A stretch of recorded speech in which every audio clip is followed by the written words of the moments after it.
जिस लड़के का नाम तुम्हारी तरफ से आया उस लड़के का तो हमें नामो निशान नजर नहीं आया।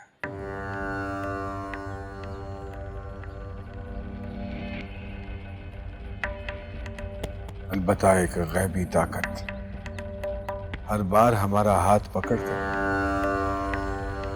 तुम्हारे हमसाए में एक दरवाजे के सामने ले जाकर खड़ा कर देती थी और कहती थी कि उम्मे कुलसूम का नसीब यहीं लिखा है। हमने अपने मुवक्किलीन की ड्यूटी लगाई, उन्हें रवाना किया कि जाएं, जाकर पता करके आए कि ये किसका घर है। तो पता चला कि ये एक खातून महर निगार और उसका बेटा बिलाल उनका घर है। जी सही। हमने हारून को भेजकर उन दोनों माँ बेटे को अपने पास बुलाया, उनसे मुलाकात की। मुझे तो वो लड़का इस रिश्ते के लिए निहायत मौजू लगा। आज सुबह उस लड़के ने हमारे हाथ पे बैत कर ली। हमने तो उसको तुम्हारी सफ में बिठा दिया है। हमारी ख्वाहिश है कि तुम भी उसको अपने बराबर बिठा लो। जी मुर्शिद। अल्लाह पाक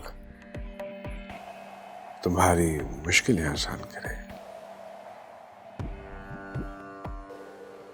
ऊपर वाले के फैसलों के आगे बोलना नहीं करते, सर झुका लेते हैं।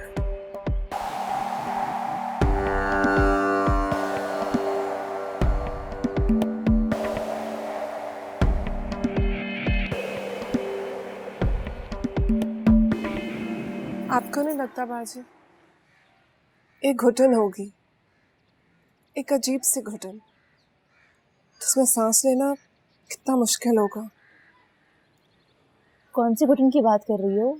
वहाँ कोई घुटन नहीं है। अकेली होगी तो बिल्कुल अकेली। राज करेगी वहाँ पे।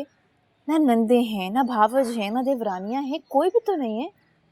हाँ, एक सास है, पर वो भी कुछ दिनों की मेहमान है। उसके बाद बस तू ही होगी और कोई नहीं। कोई भी औरत खुद से राज नहीं करना चाहती, बल्कि वो तो चाहती है कि उसके ऊपर कोई राज करे। ये बंगले, गाड़ियां, नौकर चाकर, कपड़े, गहने, ये तो सब बात की बात है। ये सब वो तब मांगती है जब वो अंदर से खुश है, वरना एक सूखी रोटी और एक झोंपड़ी में भी खुश रह लेती है अगर उसका बंदा उसके साथ।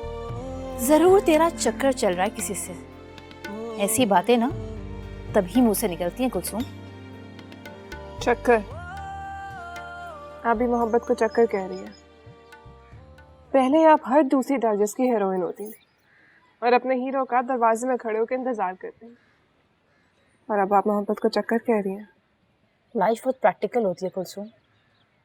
2 दिन की लोड शेडिंग सारी मोहब्बत पिघला कर रख देती है। और हीरो वही बनता है जो घर का जनरेटर ऑन करता है। स्कूलों की फीस, घर के बिल्स, अस्पतालों के खर्चे दिमाग सही कर देते हैं बंदे का। वो जो कोई भी है ना, उसे भूल जाओ कुलसुम, वरना इस शादी की खुशियों को तू रो रो के गुजारेगी और बाद में तुम मिस करोगी ये सब कुछ। और एक बात बताऊं, औरत की असल खुशी उसकी औलाद है। वो देखो, इससे पहले तो सब चक्कर है। समझ ले मेरी बात।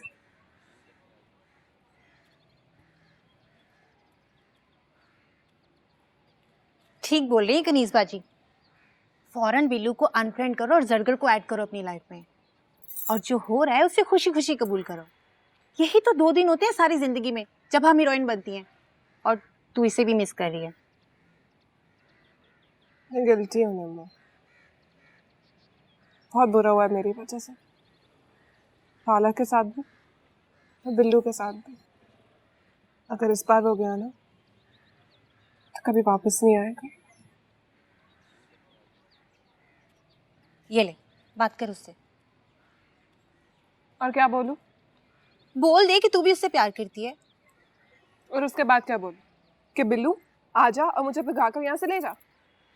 शादी के बाद का आसरा दे दे उसे, एक्स्ट्रा मैरिटल अफेयर। सच बोल रही हूँ। देख, शादी के बाद तो सब कुछ वैसे ही बदलने वाला है, और अभी इस सिचुएशन को ऐसे ही हैंडल करो। निम्मो, आ रही हूँ।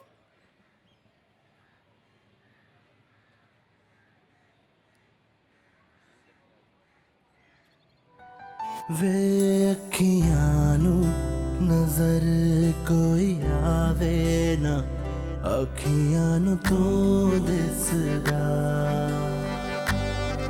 वे अखियां नू नजर कोई आवे ना, अखियां नू तू दिसदा।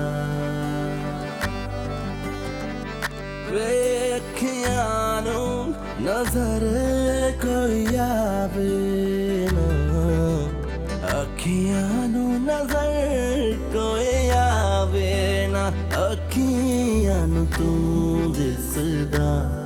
तेनू मेरी नजर लग जावे ना, अखियां नू तू दिसदा। तेनू मेरी नजर लग जावे ना, अखियां नू तू दिसदा। ला दे, मैं ग्राउंड बनाती हूँ, फिर तो उससे बात करना।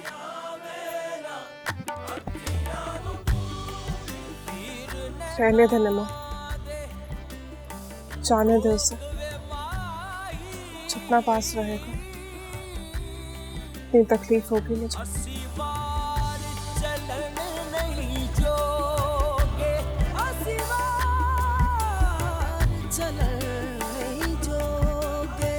असी पहली जल कमरोड़े गए,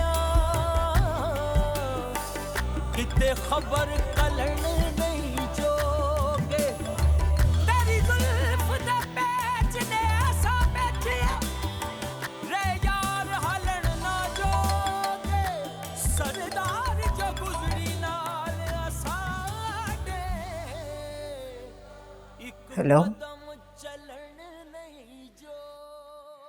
कुलसूम, कुलसूम। वो खाला, मैं बात कर रही हूँ निमो। हाँ निमो, बोलो क्या बात है? वो खाला, वो मुझे बिलाल भाई से बात करनी है। क्या बात करनी है? खाला, वो मुझे बिलाल भाई से कुछ मंगवाना था। कुलसूम का है? जी, वो यही है, मैं अभी आपकी उससे बात करवाती हूँ। नहीं, उसको मेरी तरफ से बोल देना कि इस बार हमेशा के लिए निकलवा दिया उसे मेरे घर से। जाओ देखो कहीं बिल्लू ना आया। जी, पिछली बार मैंने मार कर निकाला था उसे कुलसूम के लिए घर से, इस बार मुझे मार कर निकला है कुलसूम के लिए। अस्सलाम वालेकुम ताहिरा। वालेकुम सलाम बेटा, जरा मेरे लिए नींबू पानी ला।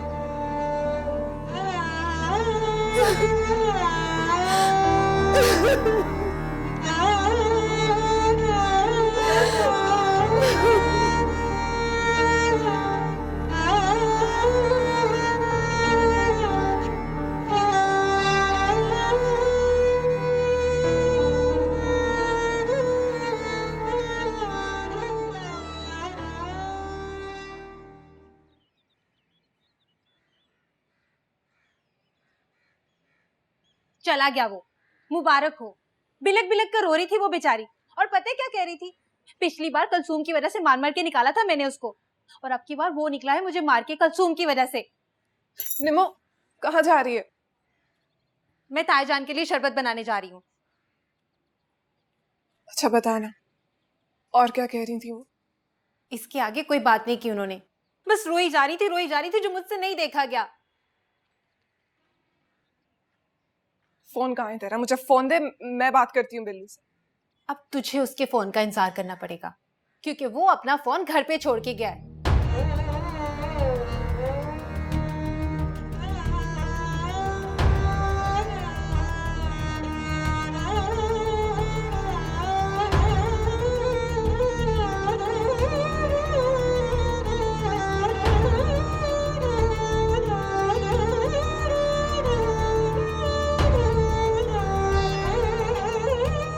हाँ बेटा, और सब ठीक चल रहा है ना? अल्हम्दुलिल्लाह अब्बा जी, सब ठीक है। आपकी तबीयत कैसी है? हाँ ठीक है बेटा। अब्बा जी लग तो नहीं रहा कि आप ठीक हैं, खैरियत है? अरे ठीक हूँ बेटा। अरे यार इसे तो छोड़ना, ले जा इसे परे। चल जा यहाँ से, भाग के पास जा, चल भाग यहाँ से। जाओ बच्चा, डर गए बच्चे भी। अरे अपने शौहर से कहा है कि इसको कुछ और खिलौने लेके दे दिया करे, ये गन्नों और गाड़ियों से मत खिलवाया करे उसे। अब्बा जी मार्केट में जो चल रहा है वही इंपोर्ट करते हैं ना। अरे क्या हो गया, कहीं से लड़के आ रहे हैं क्या? अरे बाहर से बंदा इतना शोर लेकर आता है, घर में थोड़ा सुकून तो मिले कम से कम। आज ही हुआ है जरा सा शोर, वो भी इसके आने से। ऐसा कहेंगे तो फिर नहीं आएगी। नहीं अम्मा जी, अब्बा बिल्कुल सही कह रहे हैं, आज बच्चों ने कुछ ज्यादा ही शोर मचाया है।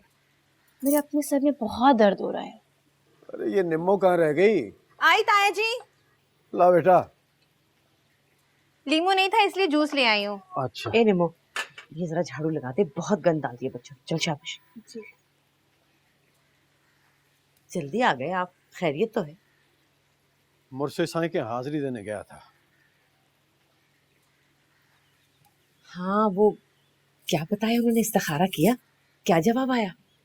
अरे दम तो लो, एकदम तुमने पुलिस इंस्पेक्टर की तरह तफ्तीश शुरू कर दी। मैं तो इसलिए कह रही हूँ कि दोस्त दुश्मन सबकी नजर लगी हुई है इस रिश्ते पे। जिस रिश्ते पर इतनी नजरें लगी हों, उसे किसी न किसी की नजर भी तो लग जाती है ना। क्या मतलब? क्या? उन्होंने कहा है कि इनकार कर दो लड़के को। ऐसा कैसे होता है अब्बा जी?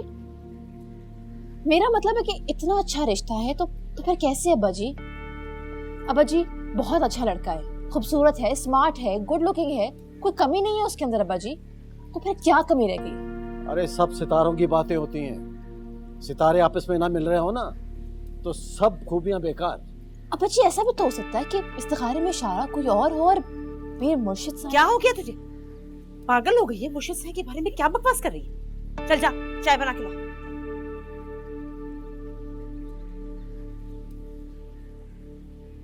अच्छा जी, कोई तो वजह बताई होगी उन्होंने। अंदर चल के बात करते हैं।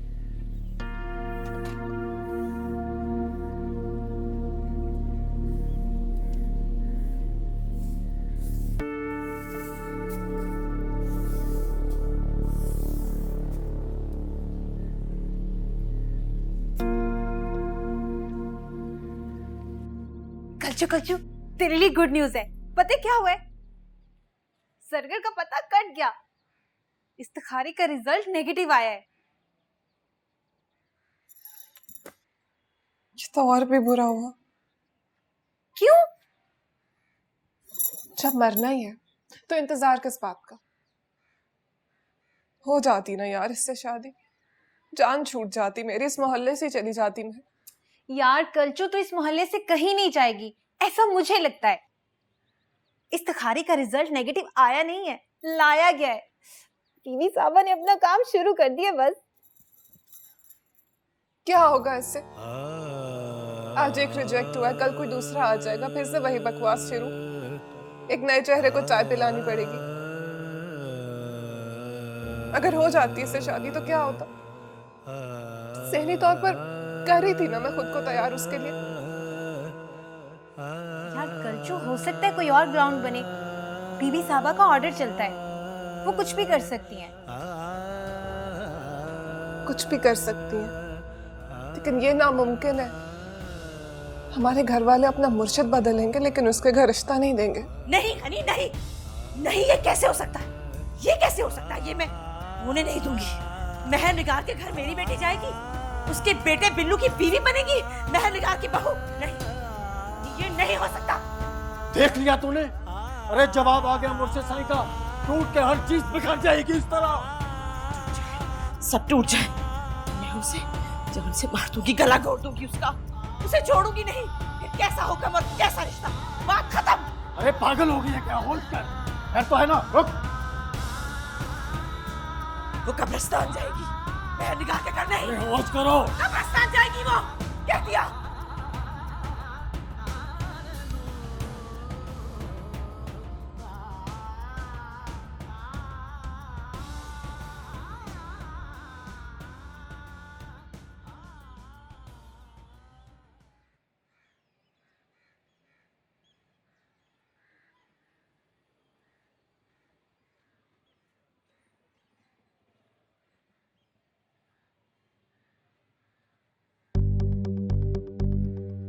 कलचू कहाँ है? कलसूम अभी तो यहीं पे थी, शायद नीचे गई है। नीचे तो नहीं है। अच्छा, मैं देखती हूँ। सच सच बता, कहाँ है कुलसुम? जा रही हूँ ना। चल मेरे साथ, बता कहाँ है? चल ना। ताई अम्मी वो चल।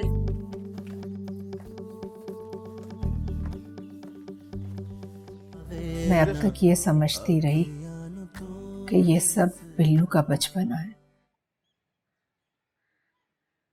उसी की तरफ से हो रहा है। लेकिन तुम तो इससे बड़ी स्टूपिड निकली,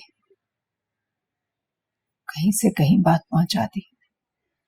मैंने कुछ भी नहीं किया है खाला, किसी से कुछ भी नहीं कहा। मैं तो सिर्फ उसके लिए दूसरा तावीज देने गई थी, रोकने गई थी उसे।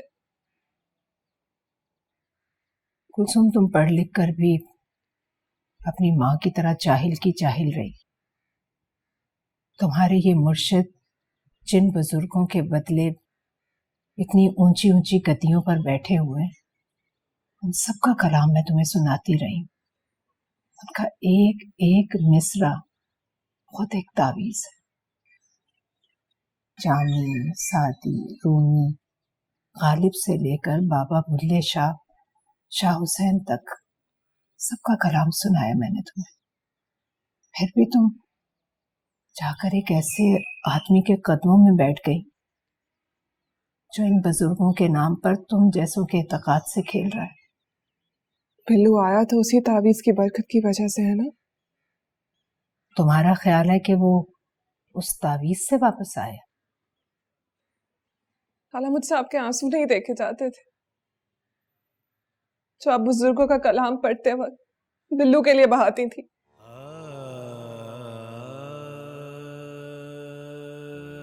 आंसू तो अब भी बह रहे हैं मेरी आंखों से, वही तुम्हें दिखाई दे रहे हैं। वही आंसू अच्छे थे जो तुम पहुंचती थी। जो आंसू तुमने दिए तुम पहुंच नहीं सकती। खाला, उसने मुझसे कहा कि मैं मर जाऊंगा। खाला, मैं डर गई थी। और तुमने खुद उसका गला घोट दिया। ऐसा कुछ नहीं किया है खाला। को क्यों नहीं यकीन आ रहा मेरी बात पे? कह रही हूं ना, मैं उसके लिए दूसरा तावीज देने गई थी ताकि उसको नफरत हो जाए, मुझसे दूर हो जाए वो। नफरत और मोहब्बत अगर इन तावीजों में बंधे मिलते तो मैं सर के बल चल कर जाती तुम्हारे मुर्शिद के पास।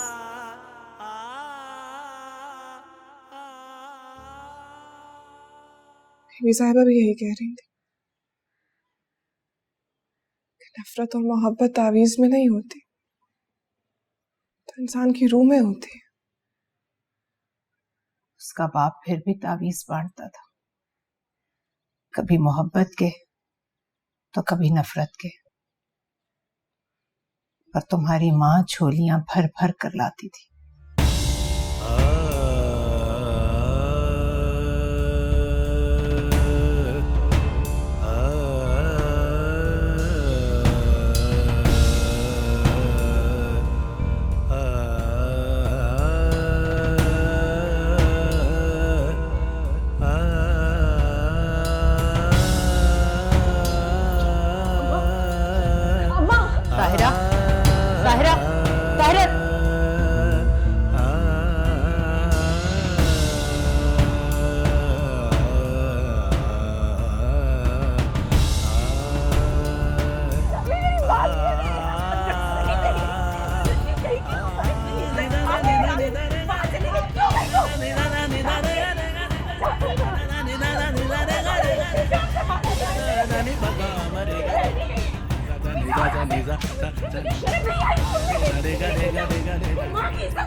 पानी।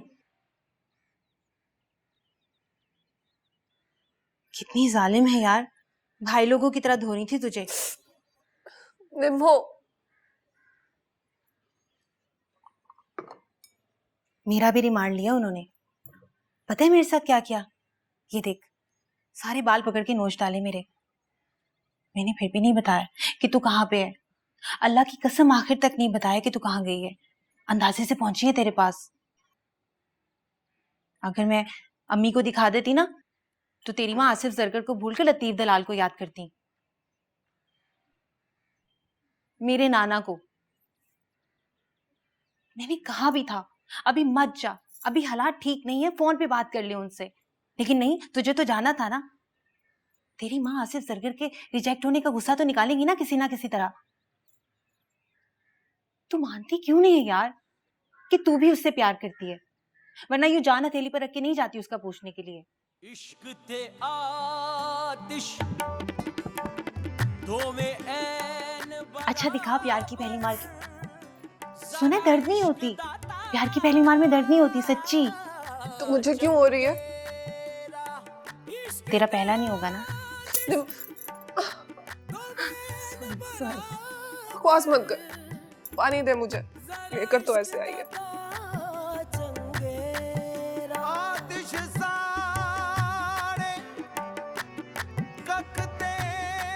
अगर वो बैट तेरे सर पे पड़ गया होता ना, तो तू तो गई थी 2-4 दिन के लिए, बेहोश पड़ी होती। मनहूस पीरू ने भी ना उसी वक्त आना था वहां पे। यार मैं अब्बा को देखा। पागल हो गई है तेरी माँ, अभी तक चिंगारती फिर रही है। मार खाएगी फिर से। उन्हें काफी चोट आई होगी।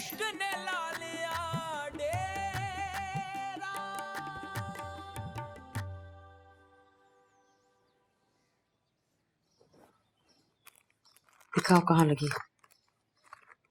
अरे तुझे नहीं पता कितनी जोर से मारा तुमने। तो क्या हुआ, सारी जिंदगी तुमने भी तो मुझे मारा है बहुत। अच्छा चला ना, आराम से आराम से। शुक्र है हड्डी वड्डी बच गई। अरे कलसूम का सर फट जाता अगर मैं बाजू आगे ना करता तो। सर तो मैं अभी भी उसका फाड़ दूंगी, छोड़ूंगी नहीं उसे। अच्छा तो मैं तुझे छोड़ दूंगा? देख तायरा, मेरी बेटी को कुछ किया ना तो खुदा कसम मैं दोनों हाथ तोड़ूंगा तेरे। भाड़ में गई ऐसी बेटी। अरे इसमें उसका क्या कसूर? देखो कनी, मैं सच सच बता रही हूँ, ये लड़की अपनी जान से जाएगी, लेकिन मेहर निगार के घर नहीं ब्याऊंगी इसे। अरे ठंडे दिमाग से सोच जाहिल औरत, ये डंडा मत चला। क्या सोचूं? हाँ क्या सोचूं? सोचने को रह क्या गया है? उसका रिश्ता आया नहीं है, उसके रिश्ते का हुक्म आया है। मुझे ऐसे लगता है जैसे जैसे मुझे किसी ने फांसी का फैसला सुना दिया। या अल्लाह, ऐसी कौन सी गलती हो गई मुझे जिसकी सजा मिल रही? अरे यही तो समझा रहा हूं तुम्हें, तौबा कर, माफी मांग, दुआएं कर। अरे हो सकता है मुर्शिद साईं अपना हुक्म बदल दे। ये तुम्हारी दुकानदारी, प्लॉट का सौदा या कारोबार का लेन देन नहीं जो मुर्शिद साईं अपना फैसला वापस लेंगे। अरे दुआएं कर बदबख्त, दुआएं कर। हो सकता है मुर्शिद साईं को ख्वाब में कुछ और दिख जाए। ऐसा हुआ है पहले कभी?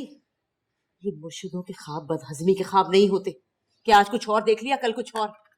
तो क्या मतलब हुआ? इसका क्या मतलब हुआ कि इसी में खैर है, इसी में? क्या मतलब? तुमने फैसला कर लिया है अपनी बेटी को उस 2 टके के लड़के से ब्याने का? पक्का फैसला किया होता ना तो दुकान छोड़कर घर पे ना बैठा होता तेरे पास। कुछ सोचो, खुदा के लिए कुछ सोचो। अच्छा, देखते हैं, सोचते हैं, सलाह करते हैं। कोई और रास्ता नहीं है? हाँ है। अरे उसका गला दबा दे या उसको जहर दे दे। यही करना पड़ेगा, या अपनी बेटी का गला दबाना पड़ेगा या मेहरनिगार के बेटे का। हाय, ये बीबी साहबा पहले क्यों नजर नहीं आई मुझे? मेरा भी काम बन जाता। वो जावेद 3 साल तक मुझे इजी लोड करवाता रहा और फिर उस मोटी भैंस सलमा के हत्थे चढ़ गया। पहले क्यों नजर नहीं आई बीबी साहबा मुझे? खैर, अब तो मेरा भी रास्ता खुल गया है, लेकिन अपने मोहल्ले में ले दे के वो अमजद और नईम ही बचे हैं। एक का कद छोटा है और दूसरा तबलीग में चला गया। तुझे पता है हमारे मोहल्ले में जो नई टेलरिंग की दुकान खुली है ना, उसका कारीगर बिल्कुल रणबीर कपूर के जैसा है। मुझ पे लाइन भी मारा था उस दिन। वो जिस दिन नाना की बरसी थी ना, अपना दुपट्टा पीको करवाने गई थी उसके पास। लेकिन यार, कनीज बाजी भी ठीक ही कहती हैं, बंदा शानदार और मालदार होना चाहिए। लेकिन ये दोनों चीजें कहाँ मिलती हैं एक बंदे में? तू तो बहुत लकी है, तेरा बंदा मालदार भी और शानदार भी है। मेहर खाला की 2-4 करोड़ की प्रॉपर्टी तो होगी। मैं अम्मी को सब बता दूंगी। क्या क्या बता दूंगी? जो सच है वही बताऊंगी। मतलब तू मुर्शद साईं को झूठा साबित कर देगी? हाँ, तो और क्या? तो ये बताएगी कि उन्होंने इस्तिखारे के नाम पे झूठ बोला है? तो मैं क्या करूं निम्मो? मरने मराने पर तुल गए हैं वो। कोई नहीं मारेगा किसी को। दुकानदार सिर्फ वो मक्खियां मारते हैं जो उनके दखल पर आकर बैठती हैं। तू अम्मी को नहीं जानती है क्या? तेरी माँ तेरे बाप को नहीं जानती कि वो कितना प्यार करते हैं तुझसे? यूं हीरो की तरह जंप मार के रोका उन्होंने तेरी माँ का वार अपने हाथ पे। और जो मेरे बाप पे वार होंगे उनका क्या? उन्हें कौन रोकेगा? एक रिश्ता नहीं, लड़ाई है ये। कितना शोर मचेगा तू तू सोच भी नहीं सकती है। भत्ते वाले बदमाशों के साथ भी तो लड़ते हैं ना यार, जहां कोई नहीं होता उनके साथ। अब तो मुर्शद साईं की इतनी बड़ी स्पोर्ट है, कौन रोक सकता है उन्हें? मजे लो यार इस सिचुएशन के। कोई तो एक लड़की है जो बागी निकली, जिसने इस खानदान की परंपरा तोड़ी, जो मोहब्बत की शादी करने जा रही है। यहाँ की सारी लड़कियां कनीजबाजी जैसी जिंदगी तो गुजार रही हैं, जिनके पास यूपीएस और जनरेटर तो है, मगर कैंडल लाइट डिनर नहीं है। शौहर ख्याल भी बहुत करता होगा, मगर प्यार नहीं करता। सर भी दुबाता होगा सबसे छुपकर, मगर आंख बचाकर चूतियां नहीं काटता होगा।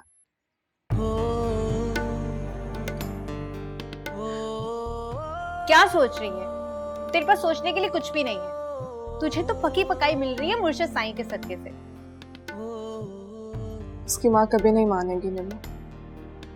मुर्शिद साईं के हुक्म को कोई हैसियत नहीं देती है। साफ साफ कह दिया उन्होंने मुझे। क्या बातें कर रही है यार कलचू तू? खाला मेहरनिगार अब की बार बिल्लू की जुदाई बर्दाश्त नहीं कर सकेंगी। मुर्शद साईं जी के पाँव भी पड़ने पड़े ना तो वो भी जाके पकड़ेंगे वो। हाँ, चिल करना, एंजॉय कर। तेरी शादी हो रही है तेरे बंदे से। रहने दे। बीवी साहब, ये वो नजराने की तफसील है जो मज़ार पर मौजूद पेटी में लोगों ने डाल दी। और ये जी, ये चादरों से होने वाली आमदनी की तफसील है, ये रोजाना की बुनियाद पर बना दी मैंने। और बीवी जी,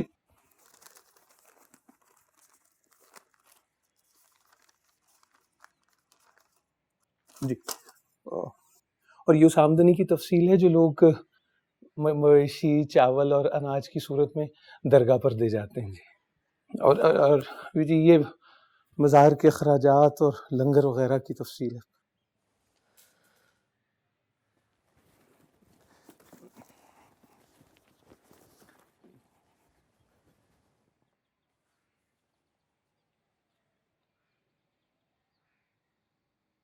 ठीक है, तुम जाओ, मैं तुमसे कल बात करूंगी। जो हुक्म बीवी साहब।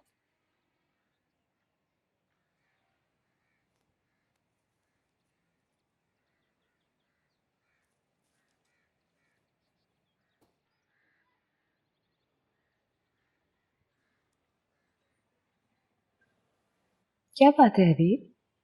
है तो है। तो वो शार है बीबी। किस पे? पता नहीं बीबी, आप पे आ रहा है या खुद पे समझ नहीं आ रहा। मुझ पे ही आ रहा होगा।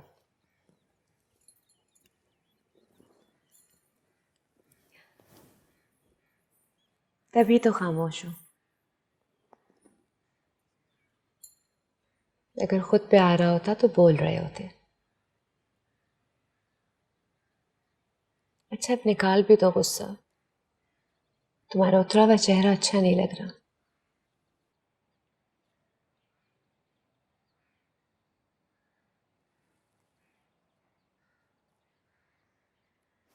क्यों करवाया बीबी आपने मुझसे ये काम? क्यों इतना बड़ा झूठ बुलवाया मुझसे आपने उससे? कुलसुम वाली बात? वो बेचारा अकीदत से सर झुकाए मेरी बातें सुन रहा था। अजीब लग रहा था मुझे अपना आप। वो झूठ नहीं, सच था अभी। उन तमाम इस्तिखारों, वजीफों और कारोबारी पेशन गोइयों से बड़ा सच। ये उनकी बेटी के रिश्ते का मामला है बेबी, बहुत पर्सनल है। इंटरफेयर नहीं करना चाहिए हमें। तो तुम अब इस्तिखारा कर लो उस लड़के का उस लड़की के नाम के लिए। अगर कुछ ऐसा वैसा निकल आया फिर? नहीं आएगा ऐसा वैसा कुछ, क्योंकि उसके नजदीक इस्तिखारों से ज्यादा उन दो लोगों की मोहब्बत अहमियत रखती है जिनका ये रिश्ता बन रहा है।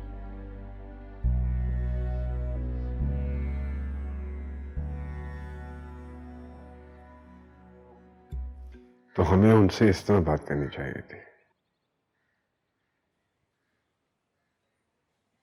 उनको इस तरह से बात नहीं समझ आएगी अभी, क्योंकि उनके नजदीक लड़की की पसंद नापसंद कोई अहमियत ही नहीं रखती है। उनकी झूठी रिवायतों को सिर्फ और सिर्फ वो सच्चा एतकाद तोड़ सकता है जो वो तुम पे रखते हैं।